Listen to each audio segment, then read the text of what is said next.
Hello friends, എല്ലാവർക്കും എൻ്റെ ചാനലിലേക്ക് സ്വാഗതം. ഇന്ന് ഞാനിവിടെ ചെയ്യാൻ പോകുന്നത് ഒരു ഉണ്ണിയപ്പത്തിൻ്റെ റെസിപ്പിയാണ്. അതിന് വേണ്ടിയ സാധനങ്ങൾ എന്തൊക്കെയാണെന്ന് നമുക്ക് നോക്കാം.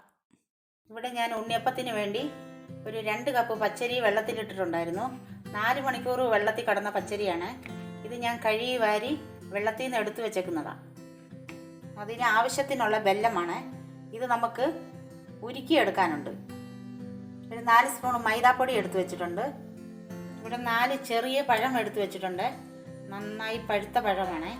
ഇത് നമുക്ക് അതിൽ അരച്ച് ചേർക്കാനുണ്ട്. കുറച്ച് ജീരകം എടുത്തു വെച്ചിട്ടുണ്ട്. കുറച്ച് എള്ള്, ഒരു 5-6 ഏലക്ക, പിന്നെ ഒരു കഷ്ണം ചുക്ക്, 2 കഷ്ണമുണ്ട്. അത് നമുക്ക് ആവശ്യത്തിന് ഇട്ടാൽ മതി, ഒരു കഷ്ണം പൊടിച്ചാലും മതി. നമുക്ക് ഈ വെല്ലം ഉരുക്കാൻ വേണ്ടി ഒരു പാത്രത്തിൽ ഇട്ട് വെക്കാം. ഇതിൽ ഒരു 1/2 കപ്പ് വെള്ളം ഒഴിക്കാം. ഈ പാനിയിൽ വേണം നമ്മൾ അരി അരച്ചെടുക്കാൻ, വേറെ വെള്ളത്തിലല്ല. അതുകൊണ്ട് നമുക്ക് ഇച്ചിരി വെള്ളം ഏറെ ഒഴിച്ചാലും കുഴപ്പമില്ല. ഇത് നമുക്ക് ഉരുക്കിയെടുക്കാം. ഇത് വെല്ലം ഉരുകി വന്നിട്ടുണ്ട്. ഇത് നമുക്ക് ഇത് ഒന്ന് ആറാൻ വെക്കാം. ആറിയിട്ട് വേണം നമ്മൾ അരിയിൽ ഒഴിച്ച് അരയ്ക്കാൻ. അങ്ങനെ വെല്ലം ഉരുക്കിയത് ആറിയിട്ടുണ്ട്. അത് ഞാൻ അരിച്ചെടുത്ത് വെച്ചിട്ടുണ്ട്. ഈ അരി ജാറിലേക്ക് ഇടാം. കുറച്ച് വെല്ലം ഈ ഉരുക്കിയത് നമ്മൾ ഇതിലൊഴിച്ച് അരച്ചുകൊണ്ട് വരാം. ഇത് ഒത്തിരി അരഞ്ഞു പോകല്, ഇച്ചിരി തരിതരിയായിട്ട് നമ്മൾ അരച്ചെടുക്കണം. ഞാൻ അരച്ചുകൊണ്ട് വന്നിട്ടുണ്ട്. ഇതുപോലെ തരി വേണേ, കുറച്ച് തരി, നന്നായി അരഞ്ഞു പോകല്. ഇത് നമുക്കൊരു പാത്രത്തിലേക്ക് ഒഴിക്കാം. ഇനി ബാക്കിയുള്ളതും കൂടെ നമുക്ക് അരച്ചുകൊണ്ട് വരാം. നമ്മൾ അരി അരച്ചായേ. ഇനി ഇവിടെ 4 പഴം നമ്മൾ എടുത്തു വെച്ചിട്ടുണ്ടായിരുന്നല്ലോ, ഈ പഴം നമുക്ക് പൊളിച്ച് ജാറിലേക്ക് ഇടാം. പഴം നന്നായി അരച്ചുകൊണ്ട് വന്നിട്ടുണ്ട്. ഇത് നമുക്ക് ഈ മാവിലേക്ക് ഒഴിക്കാം.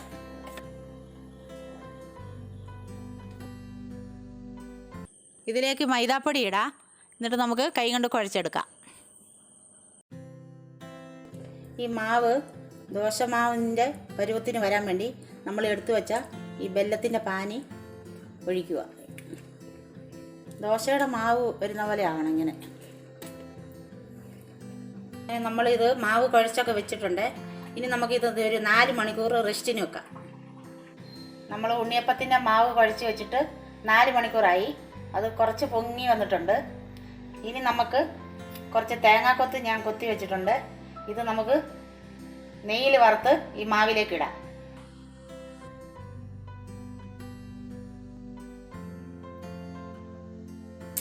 അപ്പോൾ തേങ്ങ ചുമന്ന് വന്നിട്ടുണ്ട്. ഇത് നമുക്ക് ഗ്യാസ് ഓഫാക്കാം. നമുക്ക് ഇതിലേക്ക് ആ നെയ്യോടെ ഇതങ്ങ് ഇടാം. ഇതിലേക്ക് നമുക്ക് ഏലക്ക പൊടിച്ചതും ചുക്ക് പൊടിച്ചതും കൂടെ ചേർക്കാം. എന്നിട്ട് നമുക്കത് നന്നായി മിക്സ് ചെയ്യാം.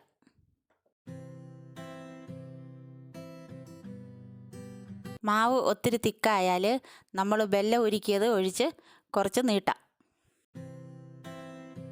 നമ്മൾ കുറച്ച് നെയ്യ് എടുത്ത് വെച്ചിട്ടുണ്ട്. അതിലേക്ക് കുറച്ച് വെളിച്ചെണ്ണ നമ്മൾ ഒഴിച്ച് മിക്സ് ആക്കുക. ഇതെന്തിനാന്ന് ചോദിച്ചാൽ നമ്മൾ ഉണ്ണിയപ്പം ആക്കുമ്പോൾ ഉണ്ണിയപ്പത്തിൻ്റെ ആ ചട്ടിയിൽ ഒഴിക്കാൻ വേണ്ടിയാണ്. രണ്ടും കൂടെ മിക്സ് ആക്കണം. അന്നേരം ഉണ്ണിയപ്പത്തിന് നല്ല ടേസ്റ്റാണ്. ഉണ്ണിയപ്പത്തിൻ്റെ ചട്ടി ഞാൻ ഗ്യാസ് കത്തിച്ച് അടുപ്പ വെച്ചിട്ടുണ്ട്. അതിലേക്ക് നമുക്ക് ഈ നെയ്യ് 1 സ്പൂൺ ഒഴിക്കാം.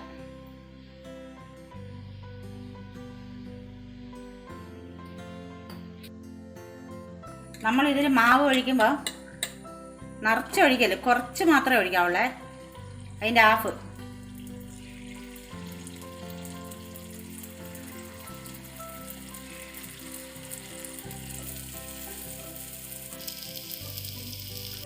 നമുക്ക് ഇതൊന്ന് മറിച്ചിട്ട് നോക്കാം.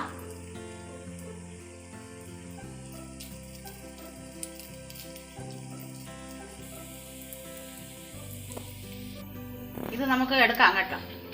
ഇത് മൊരിഞ്ഞ് വന്നിട്ടുണ്ട്.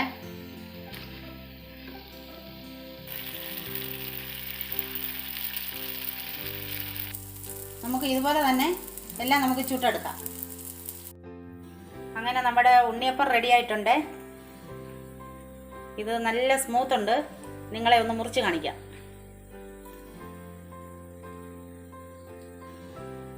ഇത് നിങ്ങൾക്ക് ഇഷ്ടമായെന്ന് ഞങ്ങൾ വിചാരിക്കുന്നു.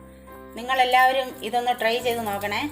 നിങ്ങൾക്ക് ഇഷ്ടമായാൽ ഞങ്ങൾക്ക് ലൈക്ക് ചെയ്യാനും ഷെയർ ചെയ്യാനും മറക്കല്ലേ. ആരെങ്കിലും സബ്സ്ക്രൈബ് ചെയ്തിട്ടില്ലെങ്കിൽ ഒന്ന് സബ്സ്ക്രൈബ് ചെയ്യണേ. എല്ലാവർക്കും നന്ദി.